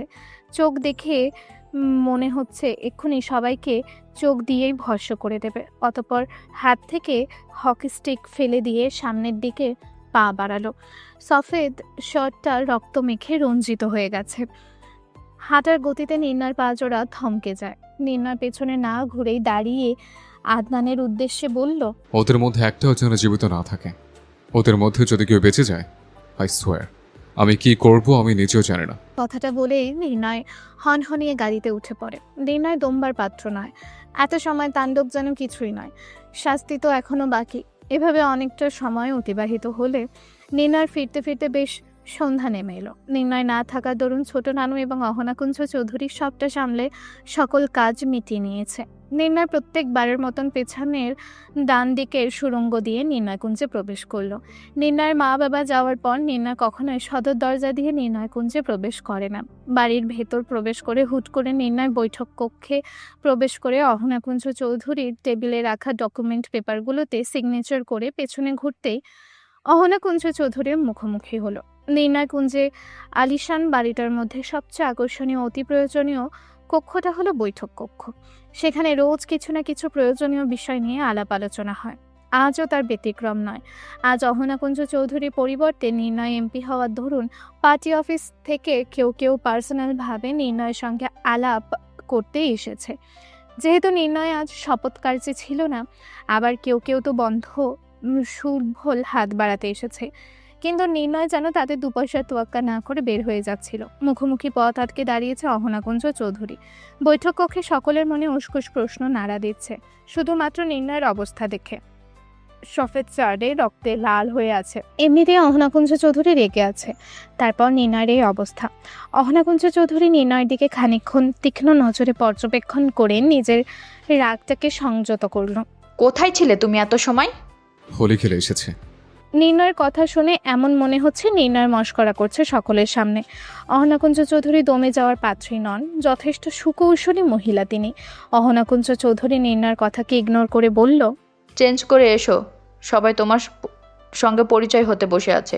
অহনাকুঞ্জ চৌধুরীর কথা শেষ হতে না হতে নির্ণয় টাস চেয়ারটা টেনে সকলের সামনে বসে পড়ল। উপস্থিত সকলেই বড় বড় সরকারি বেসরকারি সম্মানিত ব্যক্তিরা এসে বসে আছে। তাদের মুখোমুখি হয়ে বসে পায়ের ওপর পা রেখে পা দোলাচ্ছে নির্ণয়। সকলেই চুপ করে আছে, কারণ সবাই নির্ণয় সম্পর্কে লোকমুখে মানুষ খুন করার কথা শুনেছে। হয়তো এইসবের কোনো প্রমাণ নেই বিধায় নির্ণয় এখনও এখানে উপস্থিত। যে ছেলে 18 বছর বয়সে 7 জনকে খুন করতে পারে, সে এখন এই বয়সে কী না করতে পারবে। তাই ভয়ে কেউ আগ বাড়িয়ে কথা বলছে না। অহনাকুঞ্জ চৌধুরী বেশ লজ্জিত হচ্ছে নির্ণয়ের কর্মকাণ্ডে। নির্ণয় আঙুল দিয়ে বারবার ঘষে যাচ্ছে নিজের কপালখানা। কিছু একটা ভেবে নির্ণয় অতঃপর সকলের দিকে সূক্ষ্ম নজর বুলিয়েই বলল, আপনাদের সঙ্গে এটা আমার প্রথম সাক্ষাৎ, রাইট? আমি নির্ণয় সিনহা চৌধুরী, নির্ণয় কুঞ্জের একমাত্র মালিক। এটুকু বাক্য শেষ করে নির্ণয় অহনাকুঞ্জ চৌধুরীর দিকে তাকিয়ে কিঞ্চিত হাসল। অহনাকুঞ্জ চৌধুরী বুঝতে বাকি নেই নির্ণয় অহনাকুঞ্জ চৌধুরীকে টোন মেরে কথাটা বলছে। জিয়াং নির্ণয়ের কথা শুনে আদনানা তিনার উদ্দেশ্যে মৃদু স্বরে বলল, কাল রাতে টিভিতে বউ শাশুড়ির যুদ্ধ ছবিটা দেখলাম, আর আজ নির্ণয় কুঞ্জে জামাই শাশুড়ির যুদ্ধ দেখেছি। মাঝখান দিয়ে এই দুই কঠোর ব্যক্তির মাঝে চিনচিনের মতো ভোলা ভালা মেয়েটা ফেসে গেল। চিনির জন্য মায়া হচ্ছে না তোর? ব্রো জানে। না না, একদম না। অন্যের বউয়ের জন্যে আমার কেন মায়া হবে? আমি এখনো সুস্থ আছি, এতেই আলহামদুলিল্লাহ। নির্ণয় আবারও সকলের দিকে তাকিয়ে বলল, আমাকে চিন্তা করার অসুবিধা হলে আমার অতীতের বায়োডাটা চেক করে দেখবেন। আই হোপ কারো চিন্তা অসুবিধা হবে না। যাই হোক, কাজের কথা আছে। ঘুরিয়ে ফিরে কথা বলা I don't like. This is not my type. আমি অহনাকুঞ্জ চৌধুরী নই। মানিয়ে নেব, মেনে নিই, চালিয়ে নেব, এগুলো আমার ডিকশনারিতে নেই। আমার শাশুড়ির সকল কার্যক্রম সোজাভাবে না হলে আঙুল বাঁকা করে আঙুল বাঁকা করে, কিন্তু আমার আঙুল অলওয়েজ বাঁকাই থাকে। যেহেতু হয়ে গেছে, তাহলে রোজ দেখা হবে। Nice to meet you everyone. কথাগুলো বলেই নির্ণয়কে বৈঠক কক্ষ থেকে বের হয়ে যায়। ব্যাপারটাতে সকলের সামনে ভীষণ বিব্রত হলো অহনাকুঞ্জ চৌধুরী। নির্ণয়ের বরফ খণ্ডের ন্যায় কঠিন হৃদয় থেকে এইসবই আশা করা যায়। অহনাকুঞ্জ চৌধুরীর রাগটা তরতর বেড়ে যাচ্ছে। অতঃপর নির্ণয়ের পেছনে পেছনে অহনাকুঞ্জ চৌধুরী বের হয়ে গেল। ওদের বের হতে দেখে জিয়াং, আদনান, তিনা দৌড়ে গিয়ে দূরে দাঁড়ালো। নির্ণয় কক্ষ থেকে বের হতেই অহনাকুঞ্জ চৌধুরী পথ আটকে দাঁড়িয়ে বলল, কার সঙ্গে মারামারি করে এসেছো? কাকে খুন করে এসেছো? তুমি এখন ফিনল্যান্ডের কোনো বখাটে ছেলে নাও, এই জেলার একমাত্র এমপি, এটা ভুলে যেও না। তোমাকে সব কিছুর নিয়মকানুন মেনে চলতে হবে। I don't care about this fucking নিয়ম নীতি। আমাকে নিয়ম নীতি শেখাতে আসবেন না। তোমার বাবাকে শিখায়নি কার সঙ্গে কিভাবে ব্যবহার করতে হয়? ভেতরে সকলের সঙ্গে এমন ব্যবহার করার সাহস কোথায় পেলে? সাহস বরাবরই আমার একটু বেশি। যত তাড়াতাড়ি এগুলো হজম করতে পারবেন ততই আপনার জন্য ভালো। কথাটা বলেই নির্ণয় সামনের দিকে ফিরে চলেই যাবে, তখনই অহনাকুঞ্জ চৌধুরী প্রশ্ন ছড়ে, কাকে বিয়ে করেছো তুমি? কাকে শাশুড়ি বলে সম্বোধন করছিলে সকলের সামনে? দেশে এসেই বিয়ে করার মতো ছেলে তো তুমি নাও। মেয়ের বংশ পরিচয় কি? কার মেয়ে? মেয়ের বাবার নাম কি? আমার বউ দেখতে না চেয়ে শ্বশুর পরিচয় জানতে চাচ্ছে, কি ব্যাপার? এনিওয়ে, আমার শ্বশুর অলরেডি ম্যারিড। আমার শাশুড়িও নারী শক্তির অঙ্গীকার, তাই বলছি সেদিকে নজর দিয়ে লাভ নেই। নির্ণয়ের এইরূপ কথার ইঙ্গিত বুঝতে অহনাকুঞ্জ চৌধুরী থমথমে গলায় বললেন, মুখ সামলে কথা বলো। সম্পর্কে আমি তোমার খালামণি হই। ইয়েস, আমি জানি তো আমার শ্বশুরের প্রতি আপনার ইন্টারেস্ট অনেক আছে। অহনাকুঞ্জ চৌধুরী তার কথা ঘোরালেন না, স্পষ্ট আওয়াজেই বললেন, তোমার দানাই পানাই কথা রেখে আমার কথার জবাব দাও। নির্ণয় হুট করে নিজের চোখ বন্ধ করে জোরে দীর্ঘ শ্বাস নিয়ে বন্ধ চোখ জোড়া আকস্মাৎ খুলে অতঃপর শান্ত মসৃণ গলায় বলল, যদি বলি আপনার মেয়েকে? অহনাকুঞ্জ চৌধুরী নির্ণয়ের এই কথা শুনে দমে যাওয়ার পাত্রী নন। তৎক্ষণাৎ গর্জে উঠেই বললেন, আমার মেয়েদের এইসবে একদম টানবেন না, তাহলে কিন্তু বড্ড বেশি খারাপ হয়ে যাবে। তবে নির্ণয় প্রত্যুত্তর করল না। তাচ্ছিল্য হেসে গটগটিয়ে চলে যায়। নির্ণয় স্থান ত্যাগ করে চলে যেতেই তীরের ছিলার মতো এক ভ্রু উঁচিয়ে অহনাকুঞ্জ চৌধুরী কটমটিয়ে বললেন, এই ছেলে এইরকম বেখেয়ালি কথার মানে কি? কি বলতে চাইছে আর কি করতে যাচ্ছে? ওর মতন উন্মাদের ওপর কোনো বিশ্বাস নেই। একটানা কয়েকদিন তীব্র জ্বরের তাপদাহে আর সর্দি কাশির মতো বিদঘুটে অসুস্থতা নিয়ে বিছানায় পড়েছিল চিনি। তবে এতেই শেষ নয়, কাল সারা রাতেও তীব্র জ্বরে বেঘোরে বিলাপ করেছে মেয়েটা। জ্বরটা ছেড়ে ছেড়ে ঝেঁকে বসে। সারা রাত সালমা তায়েব চিনির সঙ্গে ছিল, পাশে বসে মাথায় জলপট্টি দিয়েছে।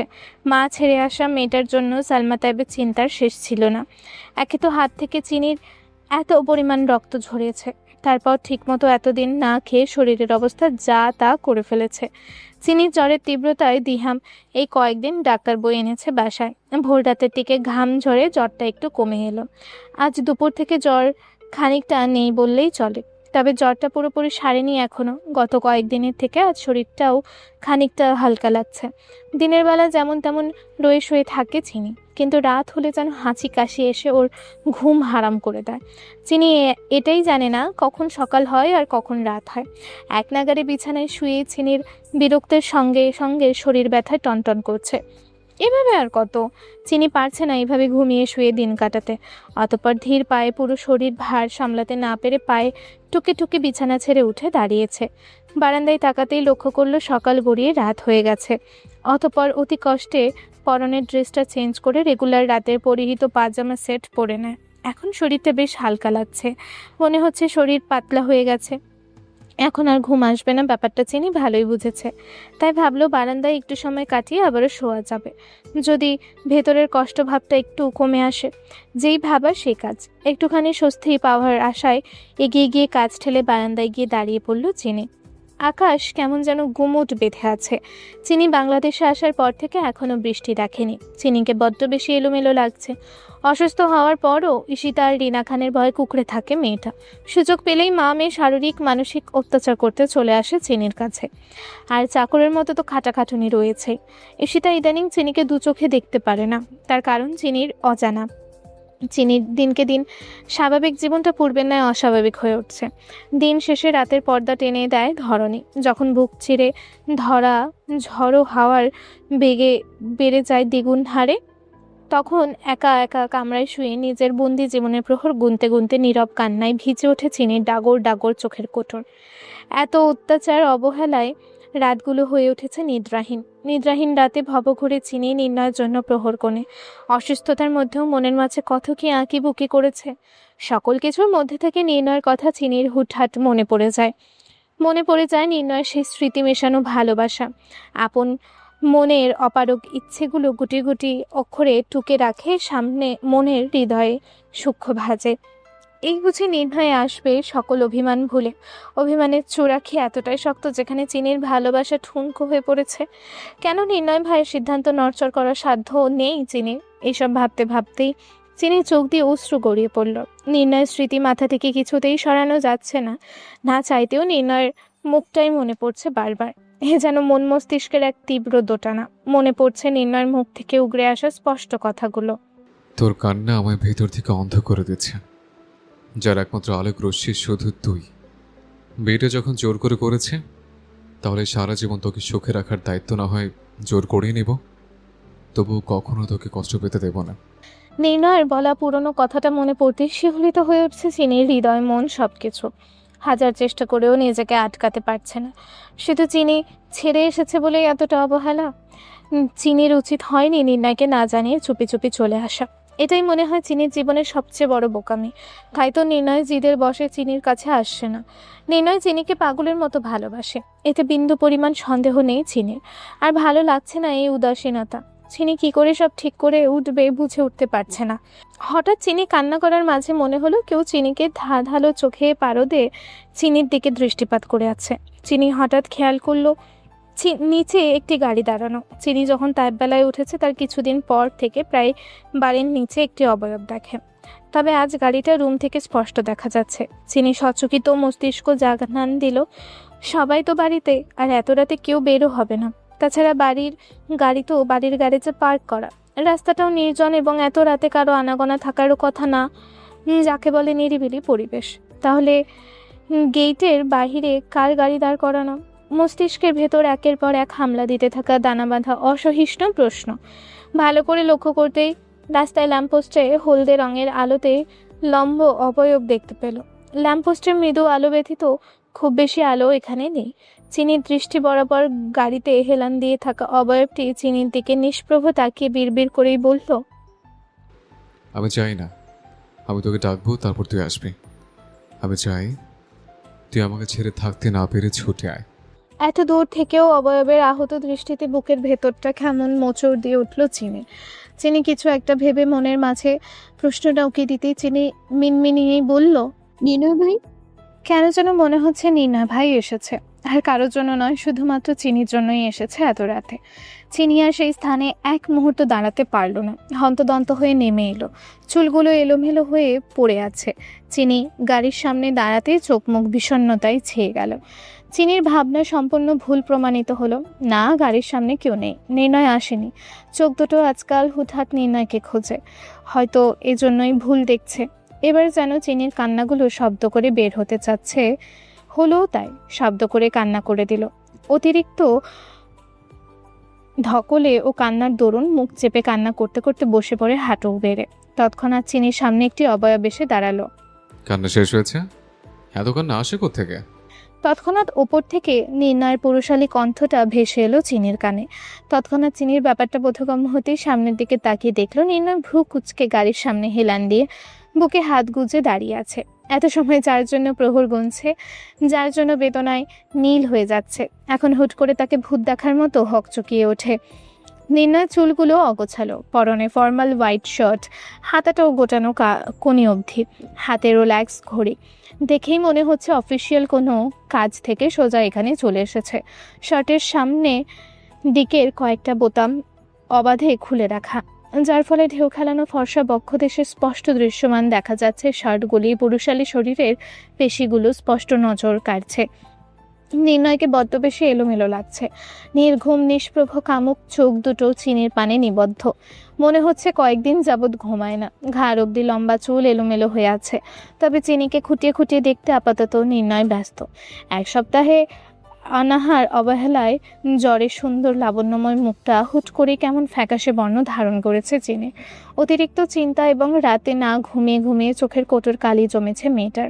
লম্বা চুলগুলো এলোমেলো হয়ে আছে, মনে হয় চুলে চিরুনি লাগায়নি কতদিন। চিনি খানিকটা সময় নিয়ে উঠে দাঁড়ায়। চিনির হাসি দিয়ে দৌড়ে নির্ণয়ের কাছে যাবে ভাবতেই নির্ণয় চিনির মুখের দিক থেকে চোখ সরিয়ে চিনির পায়ে দৃষ্টিপাত করে দেখে চিনির পায়ে জুতো নেই। অতঃপর নির্ণয় গম্ভীর স্বরে বলে উঠল, ডোন্ট মুভ, কাছে আসবে না আমার। নির্ণয়ের মুখ থেকে এরূপ নিষেধাজ্ঞা শুনে চিনি ভয়ে আতঙ্কে উঠে নিজের জামা নিজে শক্ত করে চেপে ধরে রেখেছে। চোখ দুটো পানিতে ছলছল করছে, এই গড়িয়ে পড়ল বলে। চিনি আর পারছে না নির্ণয়কে এর থেকে দূরে রাখতে, নির্ণয়কে হারাতে। কাউকে ভালোবাসলে বুঝি এতটাই কষ্ট পেতে হয়? তার দহনের হৃদয় ছিঁড়ে যায়। চিনি কান্না জড়িত কণ্ঠেই বলল, আমি প্রতি মুহূর্তে ফিনল্যান্ডে বলা আপনার প্রতিটা কথার মিনিং, আপনার ভালোবাসা, আপনার ফিলিংস বুঝে অনুভব করেছি। আমি আপনাকে ছাড়া থাকতে পারছি না। এই বিচ্ছেদ আমার মরণ ব্যাধি রোগে আক্রান্ত করছে। নির্ণয় নিশ্চুপ। নির্ণয়ের মুখের এক্সপ্রেশন দেখে বোঝার উপায় নেই নির্ণয় রেগে আছে কিনা। তবে নির্ণয়ের কোনোরূপ প্রত্যুত্তর না পেয়ে হৃদয়টা ব্যথায় টনটন করে ওঠে। অভিমানী কান্নায় ভিজে বারংবার চোখের পাতা। সবকিছু পাওয়ার জন্য চিনি পাগল হয়ে যাচ্ছে। অষ্টাদশী যে ভীষণভাবে প্রেমে পড়েছে এই নিষ্ঠুর মানুষটার। নির্ণয় বিষের মতো জলাময় প্রেম চিনির শরীরে রন্ধ্রে রন্ধ্রে ছড়িয়ে যাচ্ছে। জীবনে প্রথমবার কারো সত্যিকারের প্রেমে পড়ে শেষ হয়ে যাচ্ছে ছোট মেয়েটা। সবার অজান্তে একটু একটু করে নিজেই খুন করছে নিজেকে। আমি কোনোদিন কাউকে এতটা ভালোবাসিনি, আপনাকে যতটা ভালোবেসেছি। আমি আপনাকে চাই নির্ণয় সিনহা চৌধুরী, মিসেস নির্ণয় সিনহা চৌধুরী হয়ে থাকতে চাই আমি। I really miss you. কথা বলে চিনি নিজের সঙ্গে নিজেই দ্বিমত পোষণ করে ডুকরে কেঁদে ওঠে। ফের বলল, না, আই রিয়েলি লাভ ইউ। আমি আপনাকে অনেক ভালোবাসি। কথাগুলো বলেই এবার আর নির্ণয়ের উত্তরের কিংবা নির্ণয়ের বাধা দেওয়ার ধার ধারল না। বাতাসের বেগে দৌড়ে গিয়ে জাপটে জড়িয়ে ধরল নির্ণয়কে। না, এবার নির্ণয় চিনিকে বাধা দেয়নি। হয়তো নির্ণয় চেয়েছিল চিনি নিজের অধিকার নিজে বুঝে নিক। একবার, দুইবার, তিনবারে আর কত অবহেলা করবে মেয়েটাকে? ভেতরে জমিয়ে রাখা দূরত্ব, জড়তা, অভিমান, আক্রোশ সব কিছুকে সাইডে সরিয়ে দু হাতে আজলা করে জড়িয়ে ধরল নির্ণয়। নির্ণয় গভীরভাবে আলিঙ্গন করে নিল চিনিকে। ওদের মাঝে আর কোনো দূরত্ব নেই, চিনির মাঝেও কোনো রূপ ভয় নেই আজ। চিনি শক্ত করে জড়িয়ে ধরে আছে নির্ণয়কে। আজ কত মাস পরে নির্ণয় সেই মন মাতানো ঘ্রাণ চিনি অনুভব করছে। যেই কষ্টে ওর হৃদয়টা ক্রমাগত দুমড়ে মুচড়ে শেষ হয়ে যাচ্ছিল। চিনি ফের নির্ণয়কে জড়িয়ে ধরা অবস্থায় কাঁদতে কাঁদতে ক্রমাগত বলতে থাকে, আই রিয়েলি লাভ ইউ। আমি জানি আমি এটা বলতে অনেকটা দেরি করে ফেলেছি, কিন্তু সত্যি আমি আপনাকে নিজের থেকে অনেক বেশি ভালোবাসি। প্লিজ আপনি কিছু বলুন না। তুই ভালোবাসা প্রকাশ করবি আর আমি বুঝবো, এমনটা নয়। আমি শুধু চেয়েছিলাম তুই তোর অনুভূতিগুলো শুধু অনুভব কর। চিনি এবার নির্ণয় চোখে চোখ রেখে ফোপাতে ফোপাতে বলল, আমার মনে হয়েছে আমি আপনাকে হারিয়ে ফেলেছি। আপনি আমাকে আর ভালোবাসেন। চিনির কথা সম্পূর্ণ করার পূর্বেই চিনির দুগালে হাত রেখে কপালে চুমু খেয়েই বলল নির্ণয়, এটা কখনোই সম্ভব না। আমি তোকে ন্যানো সেকেন্ড জন্য হলেও ভালো না বসে থাকতে পারবো না। আমি আগেই বলেছিলাম আমার সাথে থাকতে হলে অবশ্যই তোকে বেহায়া হতে হবে, কারণ আমি চাই তুই আমার জন্য পাগল হবে, আমাকে তুই সবটা দিয়ে ভালোবাসবে। তোর মাঝে আমাকে হারানোর ভয় থাকবে, কারণ আমার কম ভালোবাসার সহ্য হয় না। আমি সত্যি সত্যি আপনার জন্য পাগল হয়ে গেছি। আপনাকে পাওয়ার তৃষ্ণায় বুক ফেটে মরেই যাচ্ছিলাম আমি। আপনার হাসকি কণ্ঠস্বর, আপনার রাগ, আপনার হাসি, আপনার ছোঁয়া। চিনির কথা সম্পূর্ণ করার পূর্বেই নির্ণয় এক অপ্রত্যাশিত কাজ করে বসলো। হঠাৎ কোনো কথাবার্তা বহনবিহীন নির্ণয় ঠোঁট ছোঁয়ালো চিনির তুলতুলে নরম গোলাপি অধরে। চিনি প্রথমে সামান্য হকচকে গেলেও আজ আর নির্ণয়কে সামলাতে হয়নি। চিনি নিজেকে নিজেই সামলে নিয়েছে, কারণ চিনি মেনে নিয়েছে চিনির জন্য এটা হালাল। দু হাত দিয়ে খামচে ধরলো বাহুদার। অন্যদিকে নির্ণয়ের হাত বিচরণ করছে চিনির সৌন্দর্যময় কোমরে। ভেতরের দীর্ঘশ্বাস ক্রমান্বয়ে বৃদ্ধি পাচ্ছে। দুজনের ঠোঁটের স্পর্শে ধূমকেতুর হলকার মতো শিরে ছড়িয়ে পড়ছে শরীরের রন্ধ্রে রন্ধ্রে। ভালোবাসার তীব্র উত্তেজনার রেশ। চিনির মাঝে বিরক্তির লেশ মাত্র নেই। চিনি আজ নির্ণয়ের ভালোবাসার স্পর্শগুলো অনুভব করতে ব্যস্ত। এলোমেলো ঝোড়ো বাতাসের তাণ্ডবে চিনির মাথায় লম্বা চুলগুলো উড়ছে। খোলা আকাশ নিচে দুটো ভালোবাসা সত্তা এক হলো। অনুভবগুলো আজ এক হলো। রাতটা গভীর থেকে গভীরে পরিণত হচ্ছে। চারপাশে প্রকৃতির শীতল ভালোবাসার মুশকুল। রাত প্রায় 3টে। নির্ণয় আর চিনি গাড়িতে গিয়ে বসেছে। চিনির কান্নাকাটি থেমেছে কিছুক্ষণ আগে, তবুও চোখের কার্নিশদ্বয় সিক্ত হয়ে আছে। তার অশ্রু জলে এক হাত সন্তর্পণে দিয়ে রেখেছে নির্ণয় পুরুষালী আঙুলের ভাঁজে। মাখন নরম হাতটাকে মুঠোর মাঝে নিয়ে অন্য হাতে চিনির সিক্ত অক্ষিপুট মুছে দিতে লাগলো নির্ণয়। কণ্ঠনালীতে দলা পাকানো অভিমান বেদনার প্রকোপে সিক্ত হয়ে উঠেছে সুগভীর ডাগর ডাগর নেত্রগহ্বর। মাত্রাতিরিক্ত ধকলে কথা বলার শক্তি ক্ষীণ। নির্ণয় অফুরন্ত আহ্লাদী গলায় বলল, এইটুকু দূরত্ব এই অবস্থা, আমি যদি কখনো তোর কাছে না আসতাম। আল্লাহ যেন কোনোদিন আপনার থেকে আমায় দূর না করে। আপনি আমার সাথে থাকলে আমি সবকিছু করতে রাজি। আমি সারা জীবন আপনার সাথে থাকার প্রমিস করছি। কথাগুলো বলে চিনি চুপচাপ নির্ণয়ের গালে হাত রেখে চোখের জল ফেলছে। চিনির কথায় নির্ণয় গভীর চোখে চিনির দিকে তাকালো। অতঃপর চিনির কানে হেসে শিয়ে বলল, I love you too future, I miss you too. আমার কষ্ট হচ্ছে তোকে ছাড়া থাকতে। আমি বুঝি না তুই এতটা কষ্ট পাবি। এতটা কষ্ট পেলে আমি সব কিছু মাথায় পেতে নিতাম। I am sorry future. নির্ণয়ের কথায় তীব্র ঝড়ের শেষে প্রকৃতি যেমন পুরোপুরি শান্ত হয়ে যায়, চিনির হৃদয়টাও ঠিক এই মুহূর্তে পুরোপুরি শান্ত। চিনি মৃদু হেসে বলল, আপনি দূরে ছিলেন বলেই আমি আমার অনুভূতিগুলো বুঝেছি।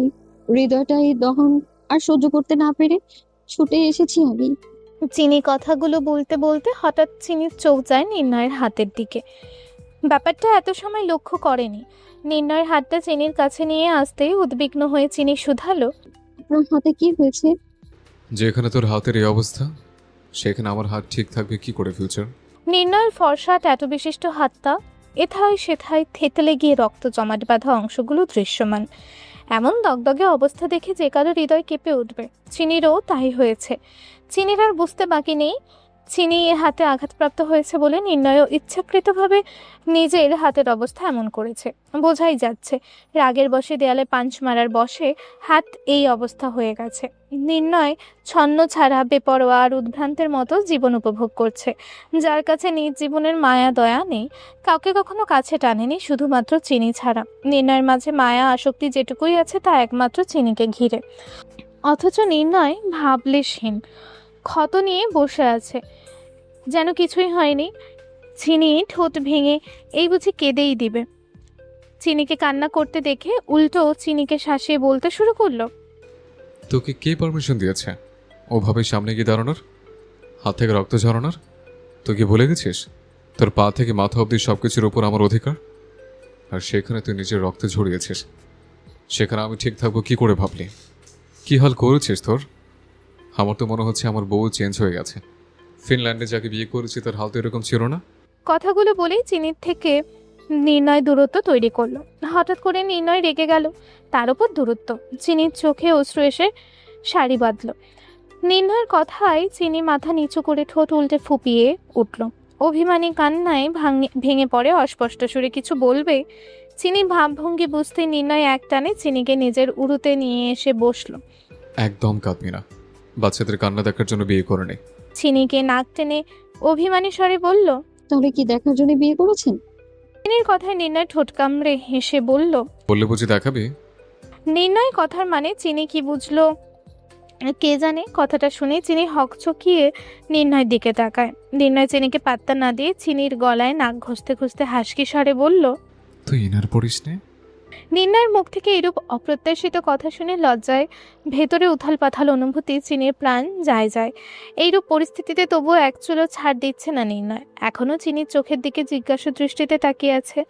নির্ণয়ের কথায় চিনি আমতা আমতা করে বলল, পড়েছি তো। তাহলে আমি ফিল করতে পারছি না কেন? চিনির শরীর থেকে কম্পন ছড়িয়ে পড়ল সমগ্র মুখমণ্ডলে। মুখ লজ্জায় লাল হয়ে যাচ্ছে, ভেতরে অদ্ভুত অনুভূতিরা উকি দিচ্ছে। লজ্জায় চিনির ইচ্ছে করছে কোথায় গিয়ে লুকিয়ে পড়তে। তবে নির্ণয়ে যে নাছোড় বান্দা, চিনির জবাব না শুনে অব্দি রক্ষে নেই। অতঃপর মিনমিনিয়ে চিনি বলল, আমি ঘুমানোর সময় ইনার পরে ঘুমাতে পারি না, নিজে ফিল হয়, তাই পড়িনি। কথা শুনতেই নির্ণয় ঠোঁট কামড়ে হেসে বলল, দিস ইজ গুড হ্যাবিট। আমাকে নতুন করে ঝামেলা মেটাতে হবে না। চিনি নির্ণয়ের কথার মানে না বুঝতে পেরে অবুঝ হয়েই বলল, মানে? এখন বুঝতে হবে না, সময় হলে এমনিতেই বুঝে যাবি। এখন বকে আয়। রাত পেরিয়ে ফজরের আজান দিচ্ছে। শহরের প্রতিটি মসজিদে আজানের ধ্বনি হচ্ছে। না ঘুমায়নি নির্ণয়, আর না চিনি কারো চোখেই ঘুম নেই। সারা রাত দুজনকে দেখে অভিমানের পাট চুকিয়ে আলিঙ্গনের মাঝে মনের স্বীকারোক্তিতে ব্যক্ত করেছে। চিনি বহুবার মিঠির সঙ্গে রাত জেগে গল্প করেছে, কিন্তু নির্ণয়ের বেলা পুরোই উল্টো। নির্ণয় এই প্রথম কারোর সঙ্গে রাত জেগে মন ভরে ভাব প্রকাশ করেছে। যে ছেলে খুব প্রয়োজন না হলে 2-4 মিনিট কারোর সঙ্গে কথা বলে না, সেখানে পুরো রাত নিজের ভালোবাসা বুলি আওড়েছে। চিনির আজানের ধ্বনিতে হুঁশ ফিরল। নির্ণয় এখনও চিনিকে নিজের উড়োতে বসিয়ে গলায় মুখ গুজে আছে। 1 সেকেন্ডের জন্য দূরত্ব তৈরি করতে রাজি নয় সে। কিছু সময় পর পর নির্ণয়ের পাগলামি শুরু হয়, একটু পর পর ভালোবাসার আঁকিবুকি করে। এভাবেই সারা রাত পার হয়েছে। শুনছেন, সকাল হয়ে গেছে, ফজরের আজান দিচ্ছে। শুনেছি। সবাই ঘুম থেকে উঠে পড়বে তো। সো হোয়াট, আমাকে একদম ডিস্টার্ব করবি না। এখন আমার ওসব কথা শোনার মুড নেই। চিনি এখন পড়েছে মহা বিপদে। এদিকে নির্ণয় চিনিকে ছাড়ছে না, ওইদিকে কিছু সময়ের মধ্যে দিনের আলো ফুটবে। তাই বেলায় সকলে ঘুম থেকে উঠে যাবে। বিশেষ করে রঙ্গনা তাই ভোরবেলা উঠেই বাড়ি মাথায় তুলে বসে। যদি ঘুণাক্ষরেও টের পায় চিনি সারা রাত বাসায় ছিল না, তাহলে কি হবে ভাবতেই চিনির গলা শুকিয়ে যাচ্ছে। এদিকে নির্ণয় তো তার চেয়েও দ্বিগুণ। কি করে সামলাবে নির্ণয়কে? প্লিজ উঠুন না, সকাল হয়ে এলো যে, বাসায় যাবেন না? আমার যে ভয় করছে। চিনি ভয় করছে কথাটা কর্ণপাত হতেই নির্ণয় দ্রুত মাথা তুলে ভ্রু কুচকে তাকালো। নির্ণয় চোখ জোড়া লাল হয়ে আছে, দেখে মনে হচ্ছে কত রাত যেন ঘুমায় না। নির্ণয় হুট করে বলে উঠল, চল তাহলে। কথা বলেই নির্ণয় গাড়ি ড্রাইভ করার জন্য গিয়ারে হাত রাখতেই চিনি ধরফরিয়ে নির্ণয়ের হাত চেপে ধরে বলল, কোথায় নিয়ে যাবেন? অফকোর্স আমার কাছে নিয়ে যাবে, আমার বাড়ি নিয়ে যাব, আমার রুমে নিয়ে যাব। বাকিটা বাড়ি গিয়ে বলল। আর কিছু? এমন করবেন না প্লিজ। তাহলে কি তুই কি ভুলে গেছিস? তুই কারো বাড়ির মেয়ে নয়, তুই এখন আমার বউ। আমার পরিচয় তোর একমাত্র পরিচয়। আমার বাড়ি এখন তোর বাড়ি। কাল রাতে তো বলেছিলে আমি যা বলবো তা শুনবি। আমি যেখানে থাকবো সেখানে তুই থাকবি। চিনি নির্ণয়ের কাছে গিয়ে হুট করে নির্ণয়কে গলা আঁকড়ে ধরে মিষ্টি করেই বলল, আমায় একটু টাইম দিন। আমি চাই না আমার জন্য মাম্মা মেয়ের কোনো সমস্যা হোক। কিছুদিনের মধ্যে একেবারে আপনার কাছে চলে আসবো। আমি ন্যানো সেকেন্ডের জন্য দূরে যাব না আর। নির্ণয় গলা থেকে চিনির হাত সরিয়ে বলল, ছেড়ে যেহেতু যাবি তাহলে এত তাল বানায় কেন করছিস? কথাটা চিনি বেশ সিরিয়াস হয়ে বলল। নির্ণয় সামান্য রাগ দেখিয়ে বলল, হাত মারা তো হয়েই গেছিস, মর্ডার বাকি কি রেখেছিস? চেহারার কি হাল বানিয়েছিস? শরীরে কি অবস্থা করেছিস? পায়ে তো যদি জোড়া নেই। সব আপনার জন্য হয়েছে। আপনাকে ভালোবেসে আজ আমার এই হাল হয়েছে। আপনার জন্য পাগল হয়ে খালি পায়ে ছুটে এসেছি আমি। নির্ণয় খানিকক্ষণ চিনির দিকে নিষ্প্রভ তাকিয়ে থেকে আদুরি কণ্ঠেই বলল, তুই ভালো আছিস তো? পেয়েছ আমার কেন যেন তোকে ঠিক লাগছে না। ওরা তোর সঙ্গে আমি একদম ঠিক আছি। ওরা আমায় খুব যত্নে রাখে, সবাই খুব ভালোবাসে আমায়। আগের মতো কেউ ওরকম কিছু বলে না আর। নির্ণয় ফের চিনির দিকে তাকিয়ে বলল, কথাগুলো যদি সত্যি হয় তাহলে ঠিক আছে, কিন্তু এর মধ্যে যদি একটা কথা মিথ্যে হয় তাহলে এর পরিণাম প্রচণ্ড খারাপ হবে চিনি। চিনি হুট করে নির্ণয়ের গালে চুমু খেয়ে বলল, এমনটা কখনো শুনবেন না। কথা শেষ করে চিনি গাড়ি থেকে বের হয়ে দৌড়ে বাড়ির ভেতর হাসতে হাসতে চলে যাচ্ছে। চিনির হঠাৎ চুমু খাওয়ায় নির্ণয় খানিকটা তাজ্জব বনে গেল। অতঃপর নিঃশব্দে নির্ণয়ের ঠোঁটে হাসি ফুটে ওঠে। নির্ণয়ের নিষ্প্রভ ক্লান্তহীন চোখে মেয়েটার হাস্যজ্জ্বল যাওয়ার পানে ফালফাল করে অবাক দৃষ্টিতে ঘাড় ঘুরিয়ে তাকিয়ে আছে। ওর নিগুড়ো চাউনি দেখে মনে হচ্ছে চিনির খিলখিল করা হাসির মাঝে এই মুহূর্তে পুরো দুনিয়া থমকে আছে। এখনো পুরোপুরি দিনের আলো ফোটেনি। চিনি পা টিপে টিপে বাড়ির মধ্যে প্রবেশ করলো। চিনির মাঝে সামান্য ভয় কাজ করলেও তার চেয়ে বেশি খুশি। জ্বর সেই কোন রাতেই উধাও হয়ে গেছে চিনি সেদিকে বেমালুম।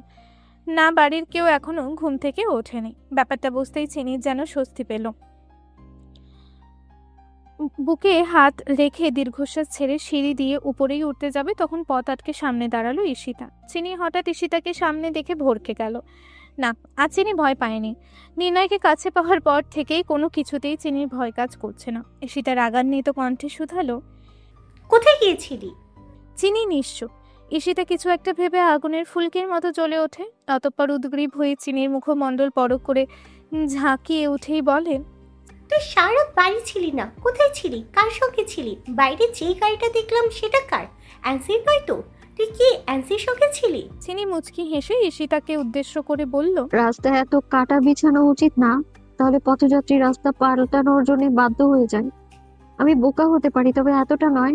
কলেজে যে প্রবলেমটা হচ্ছে তার একমাত্র কারণ তুমি। চিনি মুখ থেকে হঠাৎ এমন কথা শুনতে ঈশিতা বিস্ময়কর নজরে তাকিয়ে আছে। নিশ্চয়ই আমি ভুল বলিনি কিছু, তবে আমার মনে হয় এটা সবার আগে দাদির কানে দেওয়া উচিত, কিংবা নির্ণয় ভাই। না, একদম না। ঈশিতা উচ্চস্বরে বলে ওঠে কথাটা, কারণ ইদানিং রঙ্গনাতায় তিহামের মতো চিনিকে চোখে হারায়। দাদি জানতে পারলে বাসা থেকে বের করে দেবে, আর নির্ণয় জানতে পারলে দুনিয়া থেকেই উড়িয়ে দেবে। সেই ছেলেগুলোর এখনো কোনো হদিশ পাওয়া যায়নি। কোথায় আছে? আদৌ বেঁচে আছে নাকি মরে গেছে? তাদের যেন মুহূর্তেই ভ্যানিশ করে দিয়েছে কলেজ থেকে। পুলিশ তদন্ত করছে। চিনি আর কথা বাড়ালো না। ঈশিতাকে সাইড করে সিঁড়ি দিয়ে উপরে উঠে রুমে ঢুকে পড়ে। হঠাৎ করে চিনির মধ্যে পরিবর্তন দেখে ঈশিতা বেশ চিন্তিত হয়ে পড়ল।